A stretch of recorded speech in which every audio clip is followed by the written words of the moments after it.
Hello, everyone. Dear teaching assistants of PPCR, my name is Olivier Clerc. I am a cardiologist from Switzerland, but currently I am in Boston for research on cardiac imaging. But now I'd like to present you a topic that I find particularly interesting, which is decision analysis and its extension, cost-effectiveness analysis. So let's get started. First, why do we need that? Do we as physicians make decisions? Is it frequent? Does it have consequences for our patients? Is it easy to make decisions? Is it challenging when maybe a new technology becomes available and we need to decide whether we want to adopt it or not? Can we trust our gut feelings? Or would we like a more formal approach and solid results to make better choices? I think that the answer is quite clear. This is important in medicine to make good decisions, and we need decision analysis because making decisions is what we do in our job. We decide this patient needs that treatment, this one will need surgery, this one will need a scanner, this one can go back home because he will be fine. This is what we do all the time. We have to choose between options, and all those options have pros and cons. They are imperfect. So maybe the new treatment is more expensive, but has less side effects. Maybe the new diagnostic tool is more sensitive, but will also have more false positives. So we will treat patients inappropriately. We have to make choices. We have to integrate all these aspects to give the best possible healthcare to our patients. And all those decision analysis is mainly focused around two axes. So the first axis is effectiveness. So we want to improve health. And how can we do it? How can we minimize the risk for our patients? And the second axis, which is facultative, is the cost axis. How are we able to reduce cost? How can we optimize the resource use? Because resources are not infinite, so we need to get the best effectiveness, the best health for our patient for not too much money. And clearly, those types of analysis have an impact on guidelines and what is going to be recommended, because we need to show that the new strategy is better than the old one. And also on health policy and insurance coverage, because if we can show that the new strategy is more economic or is not so expensive with much better outcomes, then it will get covered by the insurance. And maybe you think that this is just a tool for economists. This is not for us. We are clinicians. We focus on patients. This is something else. But this is wrong. And actually, I discovered that when learning it during my master in public health, because at the heart of decision analysis and cost effectiveness analysis, there is modeling. You need to model the decision, the choices, the chances, the risks, the probabilities. And it's really important, and someone with clinical experience is involved there. Because if you let people without clinical exposure do it, they will do inappropriate models and find inappropriate results, and then the recommendation will not be correct. So it's really, really important, and I would like to launch an appeal to physicians and to clinicians to really get involved into this type of analysis to really ensure that we have appropriate modeling and good recommendations, and that the treatments that really bring something to our patient get funded appropriately. And by the way, I also would like to mention that it is interesting for young researchers, because just like meta-analysis, you are not recruiting patients. You don't need to ask the IRB. You don't need a big research center, a database, or many patients. You can just start with a few friends, but you need an expert in the topic. So it's something that for which you don't need so many resources, and that is available also if you are not in a big research center. That can be interesting for publications. So first, let's focus on the first aspect, which is the decision analysis itself. So the basic issue is that a choice must be made. Am I going to give treatment A or treatment B? And I know that both of them have pros and cons. They are imperfect, so I need to guide a decision, because if the new treatment was perfect, 100% efficacy, no side effect, then I wouldn't need any decision analysis. I would just use it. But in reality, this does not happen. So we need to compare. Maybe the surgical treatment has a higher risk of side effects or death during operation, but then it is more efficacious to reach a better outcome, while the drug treatment has less acute risk, but also has less effectiveness over a longer time. So I need to balance all of this to see which options will give me the best outcomes in terms of mortality, morbidity, or quality of life. And for this, you really need to do a modeling. This is a decision tree where you plug in probabilities of recovery, of side effect, of death, and everything based on data that you should actually find in high quality studies and meta-analysis. So it's very important to be really researching appropriate data. And sometimes you have to adjust your model to the data that you have at your disposal. It can be tricky. For example, I'm doing this in cardiology and frequently study report major adverse cardiac events. It sounds nice, but this is death and myocardial infarction together. And I cannot use that for modeling because in my model, if a patient dies or if a patient has an infarction, it's completely different regarding consequences. So you need specific data on each outcome and each probability and so on. And actually, what you do with this probability is typically a probability revision. If you are doing something with diagnostic testing, then you will have some pre-test probability, post-test probability. And the same thing will happen also if you have a treatment model. And this is typically a Bayesian analysis. It sounds maybe very complicated, but it is not that terrible. And in the end, the software does the calculations for you.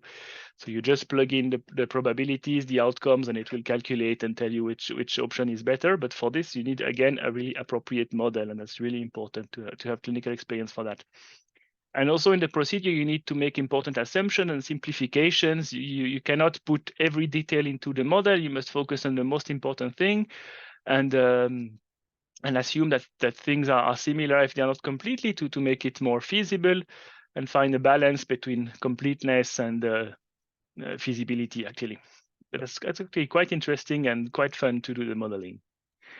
And also an important aspect that you explore several scenarios because the best treatment might not be the same in young or in old patients or in low risk or high risk populations or maybe in different healthcare systems. So that's all things that you can explore, and that's really interesting to add many dimensions to your analysis.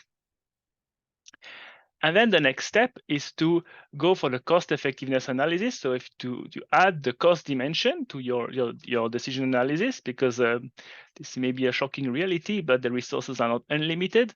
So we cannot just say, well, I'm a physician, I don't care about money, that's not my thing, because in reality, you need to consider them. You want to optimize the treatment that you give to your patients and without having the cost exploding. So you want to find a good balance to optimize all that. And more precisely, you want maybe to save the most lives you can with the given funding. For example, if you are a healthcare official, maybe you have 1 million to pay a screening program, maybe for one cancer, for another cancer. So one program will save 10 lives for $1 million, and the other program will save 100 lives for $1 million. So you are going to choose the second program because this is the one that gives you the best health for the money you have. And if you are rich, and if you have 2 million, then you can pay both programs. But if you have limited funding, you must choose the one that gives the most results for the money you can use. And that's typically where a cost effectiveness analysis is helpful to make such allocation choices. And also something you do in cost effectiveness analysis typically is to discount for the effect of time on cost and health. The idea is that having something now is more valuable than having something later. So if I have $100 now, it's better than knowing that I'm going to have $100 in 1 year. And it's the same for health. It's better to be healthy now than knowing that I'm going to be healthy in 1 year. So this is something you adjust in the analysis. And technically, the word cost effectiveness is a little bit of an umbrella wording for the whole topic of analysis with both cost and effectiveness. But formally, this is when you are focusing only on cost and mortality. But generally in healthcare, you do a cost utility benefit where you actually consider quality of life. Typically, those are quality adjusted life years. So how much the duration of remaining life adjusted for a score for the quality of life. So a low score if you are very handicapped and a high score if you are very fit. This is the standard main outcome. And what you can also do is a cost benefit analysis where you translate everything into costs. So you give just the monetary cost of life, of death, of complication and everything. But this is generally not used in healthcare analysis. This is more for other domains. So we really like to stay with the consideration of on one side, we have the quality of life and the other side, the cost, and how do they interact with each other. And of course, it leads us to complex questions, because when you have calculated that, well, which cost is acceptable for a health system? So this completely interacts with many other dimensions, with priority in the society, ethics, politics, laws, psychology, philosophy, for which type of patients do we want to invest our money. It's complex. There are many dimensions there, but it makes also the discussion very interesting. But at least the cost effectiveness analysis will provide substance to contribute to the decision. And the perspective can also be broadened, because typically the analysis is done for the healthcare system, but ideally, which is a bit more difficult, you could do an analysis for the society. So where you take into account costs that are outside of the health system, such as lost productivity, cost of transportation, and many indirect costs that are generated by the person being sick. And that would provide a more complete overview, but that's more complicated to do. But now that was a lot of theory. Let's go to something more practical. How do we do that? So the first step, as I mentioned before, is a decision tree, as you can see here from a previous homework I did for a course. So you start with a tree here. The situation is actually a patient with a suspicion of pulmonary embolism, but the diagnostic test, which was a lung scintigraphy, is non-diagnostic, is an intermediate result. So there is a probability that this person has an embolism, but you don't know. So the question is, should I give anticoagulation or not? So the red square is the strategy. So you can see AC for anticoagulation or no anticoagulation. And then the green dots are the probability nodes. So each time when there is two options, it splits into two pathways. So with or without pulmonary embolism. And then you can see what can happen after the pulmonary embolism. It depends on whether the patient was under anticoagulation or not. The patient can survive, can have an hemorrhage. If he was under anticoagulation, can have a fatal pulmonary embolism. And all these different probabilities are then different depending on whether you are under anticoagulation. You have a higher risk of a bad outcome because you have fatal PA and hemorrhage. But that will not reflected under the in the other arm. And in the end of the branches, so the blue triangles represent actually the outcomes. LE is life expectancy. So it goes from 0 for fatal outcomes to 7 for good outcomes. The blue numbers are the calculated adjusted probability for each options by strategy. And what you actually do when you interpret these trees is that you take the outcome, in this case life expectancy, multiplied by the probability that is on the tree, and that gives you actually the value at each green node. And in the end, you can compare the value in terms of adjusted life expectancy for those probabilities of the node for AC and the node for no AC. And as you see, no AC has 6.38, which is better than 6.34. So under these conditions, the best option is to not use anticoagulation in this patient, not to use it. This is, of course, a very simple case. It could be more complex with more branches, more side effects, more strategies. It could also have costs plugged into the branches, or maybe radiation from tests. But here this is just to exemplify how it can look like. And also the outcomes could be different with quality adjusted life years, for example, or just survival, yes, no. And as mentioned before, something that you can do here is a threshold analysis. So here we represent the result in life expectancy based on the probability of pulmonary embolism. And what we had as a result was for the place where you see this vertical line here, that is just under 0.2 of probability for pulmonary embolism. And at this level, the blue line is slightly higher, so no anticoagulation is slightly better. And if the probability of pulmonary embolism gets even lower, then the advantage of not anticoagulating is even higher. But if the probability of pulmonary embolism gets higher, then at some point, the advantage of anticoagulating becomes higher. And then this is the strategy you should follow. It's quite logical. So if you have a high probability of pulmonary embolism, then probably anticoagulating is a better idea. So this is a simple example of how the best strategy will change depending on one important parameter in your model. And it's important to assess for this because, again, in different population, in different situations, then the best strategy can be totally different. And you can also do it in a more complex way with two-way, three-way analysis, taking many parameters into account to find really in which subtype of population, which strategy is the best. But that was really the basic approach. The decision tree is nice for just one topic, one intervention at one time point. But what you frequently want is to model a population. Many people that enter a model, well, they are in a situation and then they can experience endpoints, they can recover, they can worsen, they can have side effects, they can die, everything can happen. And for this is this Markov state transition model, where you actually model states and you have a probability of transitioning from each state to any other state.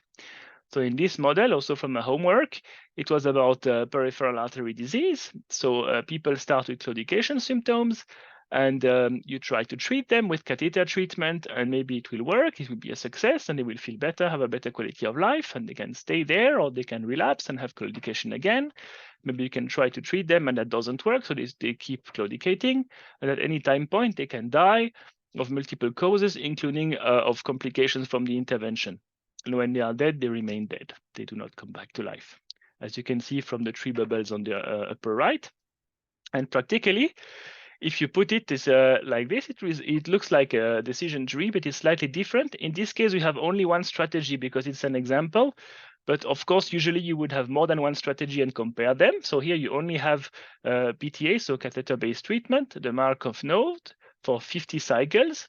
People enter in the claudication state with 100% probability. And then, as you can see, they follow different probability to die or to survive, to die from the procedure or to survive, and then the procedure is a success or a failure. And then at the end, we don't have outcomes. We have actually state transition arrows, and they will just jump to another state and then undergo one cycle in this other state and then reach maybe another arrow and then jump to another cycle for a given number of cycles, for example, 50 or 100. And then in the end, you can see what happened in this population and try other strategies and see which strategy provided the best healthcare outcomes for your question. And each cycle can also generate rewards. So it can generate quality of life, but it can generate costs. It can generate maybe again radiation, depending on the diagnostic testing that you do. And so in the end, you can really have a full comparison of each strategy to choose the best one. And now this is the next level of complexity, because in those Markov models, you had actually like a cohort of clones. All the patients were the same, and they just enter the model and just follow the different pathways depending on probabilities. But maybe you would like to model the fact that each patient is unique. Each patient has specific characteristics. Maybe patients have baseline characteristics that will affect the calculation. Maybe, for example, older patients, we have a higher probability to die, and maybe at each cycle, they will get older by 1 year. So the probability of dying will increase at each cycle.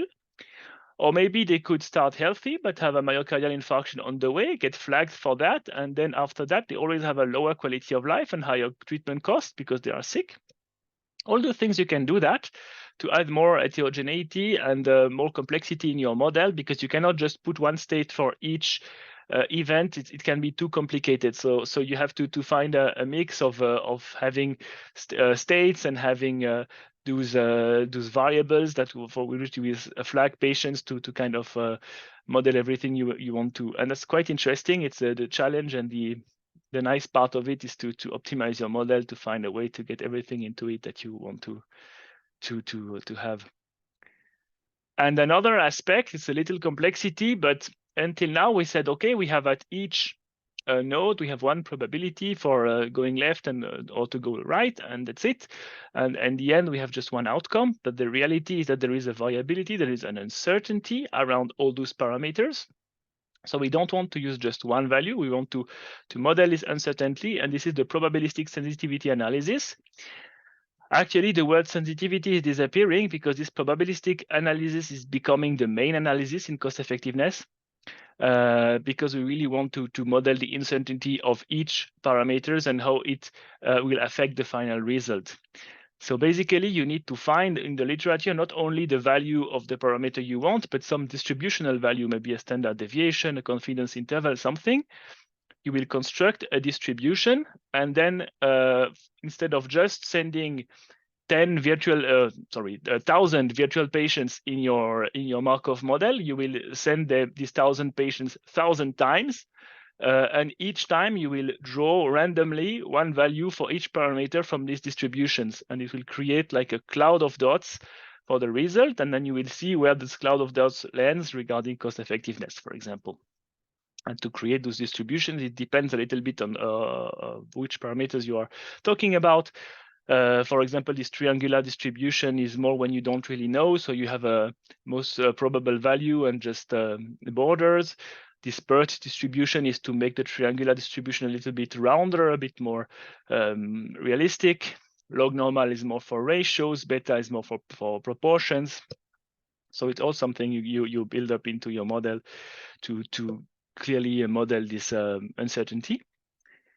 And then you will tell me, okay, but we have talked about all those parameters, but how do we know if it's cost effective? How do we compare cost and effectiveness? Actually, with the use of the cost effectiveness plane, as you can see here. So in the end, you will want to model on the one side, on the x-axis, actually your effectiveness, so your healthcare outcomes, improvement in quality of life, in survival, and on the y-axis, the costs of your new intervention. In the middle of the graph would be your reference strategy, the one you want to compare your new strategy against. And so if the values on the right represent better effectiveness and values on the upper part represent higher costs, you can now think about what does the result mean on each of those 4 quarters. So for example, the best possible outcome is in the lower right quarter. So if you look at here, if you have a better effectiveness and a lower cost, you will be in the green quarter. And this is just a yes, just do it, because your new intervention is better, is cheaper and more effective, just is fantastic. Nothing more is needed. Go for it.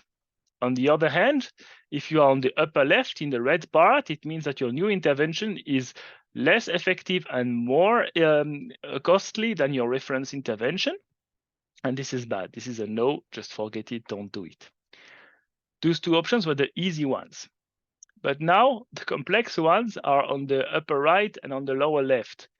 Because here on the upper right, you have a better effectiveness, but also a higher cost. So your new intervention is better, but it's more expensive. So are you willing to pay more money for that? And on the lower left, your new intervention is actually worse than the reference one, but is also cheaper. So maybe you will want to save money for that, yes or no? Difficult to say. An approach for that is to calculate the incremental cost effectiveness ratio, which is simply dividing the difference in cost by the difference of effectiveness, and to compare it with this threshold here in green, which is the willingness to pay threshold. It is actually what is usually considered as affordable. And there is, of course, no definitive answer about what is too expensive, but there are usual thresholds. So the most conservative one is around $50,000 per quality adjusted life year. And there is a somewhat more liberal one at 100,000, and the most generous one would be at $150,000 per quality adjusted life year. And if your intervention, for example, on the upper right quadrant is under this willingness to pay threshold, then it will be declared cost effective. So it is better, more expensive, but within an affordable space. So this is something we can go for. This is quite simple, but sometimes it's not so easy because there are other parameters that enter into the decision. So are there other alternatives? Or what is the outcome? Is it really an important outcome or not? And it can be important if you are on the other side here, on the lower left, because if you have a worse effectiveness but a lower cost, whether you will want to accept it is not only a question of cost effectiveness, it's also a matter of choice. If you are agreed to reduce your quality, and if it's an important outcome such as death, then you might not want it. But of course, if it's death, it will affect the cost effectiveness because the effectiveness will be bad if the death is augmented. But if it's a not too dangerous outcome, such as, I don't know, maybe a little bit more itching with a drug that is much cheaper, maybe that's something you would like to accept. So in this case, the quality adjusted life years should not be affected too much, and you should be under this threshold, and that should work. But again, there are many other considerations before deciding whether something is to be covered by the insurance or by the health system or not. And of course, it differs across countries. Now, other examples. Here you see on the left, it's a nice diagram from NICE, which is from the United Kingdom. You see this threshold, which is the willingness to pay threshold in orange. You have the reference intervention in orange. And if you consider, for example, this blue intervention on the lower right, then it is a yes, go for it, because it is a more benefit for less cost. It's fantastic. If you consider this purple one on the lower left, then it's again this example. This is a much lower cost, but somewhat worse health. So do you want to accept it or not? It depends on the situation and what it is, and so on. This is a decision to be made, and the cost effectiveness ratio is not giving you the complete answer by itself. And on the upper right, this green intervention here, that's a classical example of maybe a new technology, a new treatment that is more expensive, but also improves the results. So here, more expensive, better results.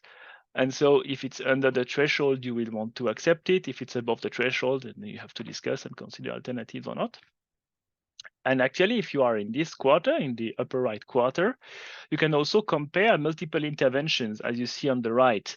And sometimes if you have many strategies, you may want which one you want to cover. Maybe you want to also take more than one.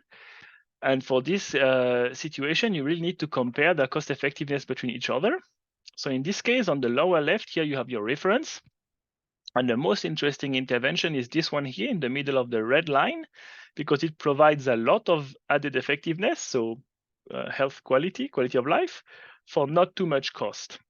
That's very good. That's much better than the one that is dominated here, because this one is much more expensive here, but does generate much less health. So clearly you should focus your funding on this one. This one seems interesting, but if you look at it, it's slightly less expensive than this one, but much less effective. So in the end, if you do the math, if you have enough money, it's better to invest in this one because you will get more health for your money. So better bang for the buck if you want. That's interesting. And the next step you could want to go is to the upper right. But if you want to move to this one, you have a little bit of an improvement for effectiveness, but a large increase in costs. So this is where you have to think about your cost effectiveness threshold, your willingness to pay. Do you want to go until there or not? So there's all types of reflection that are made at the level of the healthcare system, or what should be covered or not. And sometimes it's complex, because if we are all talking about the same disease, it's okay to take the most cost-effective approach, but maybe the dominated one is about a different disease and you don't want to leave this patient without treatment. So you may have to also keep some funding for that, because they also deserve some care. Again, the decision is more complex than just calculating the incremental cost-effectiveness ratio. And then to see that, let's have a look at a few examples from the literature. So here we have the studies FAME1 and FAME2. Both of them explore this FFR-guided PCI. So this is fractional flow reserve-guided percutaneous coronary intervention. So this is when you do a coronary angiography. Usually you check if there is a narrow stenosis, and then you decide to put a stent. But a more technological approach is to use a pressure wire to measure the hemodynamic relevance of this stenosis and then decide if it really needs a stent or not. And in FAME1 on the left, they compare this new approach to the classical approach. And in this case, it's kind of a no-brainer. You see that the cloud of dots of the multiple replications, in this case with Bootstrap, they are clearly in the vast majority in the lower right corner. So you are in the zone, go for it, yes. So of course, this intervention is cost saving. It's more than cost effective, it's cost saving on the lower right. And it is recommended, unless you have another imaging approach to confirm that there is ischemia. And on the right, this is FAME2. This time they compared FFR-guided PCI versus medical therapy, because this is not even very clear if in the case of a stable coronary artery disease, you should really put a stent or not. So the question was really against no stents, but just giving drugs. And in this case, as you can see, the cloud of dots is on the upper right quadrant. So this is the region where we have an improved health, better quality, but also a higher cost. So this is the region where we need to consider the willingness to pay threshold. And here they showed actually the three classical willingness to pay threshold with the solid line. This is $50,000 per quality adjusted life year. The next one is 100,000 and the third one is 150,000. But anyway, what you see is that the biggest proportion of those dots is under all those thresholds. So clearly this is in the most frequently cost effective. So the result is that it should be recommended. But in this case, it's more complex than that. It is controversial because the benefit is mostly on symptoms and angina and not that much on hard outcomes, and other studies were not so favorable. So if you just look at this, you should say it's cost effective, let's go for it. But again, there are many other elements that enter into the decision.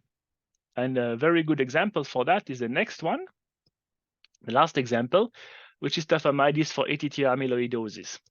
So ATTR amyloidosis is a disease where circulating transthyretin, which is a protein that carries the thyroid hormones, they accumulate in the heart. That makes the heart stiff, and then it creates heart failure, which is then deadly. And it happens mostly in elderly patients, particularly in males. And tafamidis is a new drug that slows down the accumulation of protein. It was shown to improve outcomes, reduce mortality, reduce hospitalization, but this is terribly expensive. So here they assess that the cost would be about $225,000 a year. That's a lot. And as you can see here on the cost effectiveness plane, we are again on the upper right quadrant. So we have a benefit on health, but the cost is very high and we are far away above the willingness to pay threshold here, the cost effectiveness threshold. So this is not cost effective at all. And here on the right, it's interesting, this is a sensitivity analysis. So this dashed line here represents the current price of tafamidis here, 225,000, which correspond on this line to an incremental cost effectiveness ratio of $900,000 per quality adjusted life year. That means almost 1 million to improve 1 year of life with good quality of life. That's a lot. That's very expensive. And if you show this, our usual willingness to pay threshold, they are here on the lower left. So you should reduce the price of tafamidis to about $30,000, $20,000 a year to reach the usual willingness to pay threshold. So clearly that suggests that's too expensive. That's not a good approach. But what happens here? There is no other effective treatment for that disease. So if you don't pay that, there is nothing. And that's an interesting case because that's a decision to make. You do the cost effectiveness analysis, you have a number. This gives you substance for the decision, but you have to consider other aspects. And some countries have decided to have it covered by the healthcare system because there is no other treatment. And other countries have decided not to cover it because this is way too expensive. And you can actually save more lives if you invest your healthcare money into something else. So both decisions are totally okay, and that's interesting to explore this, and it also depends how many resources you have. So I think it's quite one of the best examples on all the aspects that enter this analysis. And also you have to consider in this case, you are treating elderly patients, so you may want or not want to focus your healthcare money on patients who are already 80 years old and who are anyway not going to live for many more years. But they also have the right to health and to get treatment just like everyone. So that's an ethical or philosophical question. And again, it's affected by how many resources you have. But now in conclusion, so I hope I was able to show you and to convince you that decision analysis and cost effectiveness analysis are very useful in medicine. They can help you to make better decisions for your patients. They play really an important role in the health system, but also in the society. Again, because they help to make decisions, but it's only a component of it. There are many other approaches, ethics, philosophy, psychology, sociology, law, politics, they all collide at the moment of making the decision. Is it something that we want to pay for or not? Is it something important for the health of our patients or not? Can we afford it or not? And this all may seem very complex, but in the end, doing this modeling is not that complex. So it's something doable. It's quite fun to do. And in the end, really, I think that decision analysis and cost effectiveness analysis are kind of languages that clinicians should speak. It's really important that you kind of understand this type of studies, that you use them, you have a look at them. You also that you are critical when you read one, and you don't just accept a model. You look at it. Hey, has this disease been modeled appropriately? Have they thought of all the side effects and so on? And it would be even nice if you could perform some of those analyses to really generate new results that can have a high impact on guidelines, on healthcare in your country or in the world. So I can only recommend you to have a look at that. If you want to go further, here are two examples of books. I learned actually with the left one using in one of the courses I made at the Harvard School of Public Health. So it's written by one of my professors, and it's actually quite easy to read. This is not that big, and it's totally approachable. There are also many software packages. Some are free, just like AMWA, which was made by a previous student of the Public Health, School of Public Health. There are also packages for R, which is free, but you need to learn how to use it. It's a bit more complex. There are other software that are not free, such as Triage, but that works very well. You can find also many online courses on, for example, the Society for Medical Decision Making. They have courses. There are also courses from Oxford, courses on EDX. So you have many platforms to learn it. And I'm also very thankful to the two professors of the two courses I took on this topic, because it was really opened my eyes on a new dimension in medicine. I thank you very much for your attention. As usual, I have been talking way too much, but I hope that the benefit of listening to me was more important than the cost of time of having to wait until the end. I hope I was still under your willingness to hear threshold. And I hope that with all those concepts and ideas that will help you to make better decisions for you and for your patients. So I wish you all the best, and goodbye.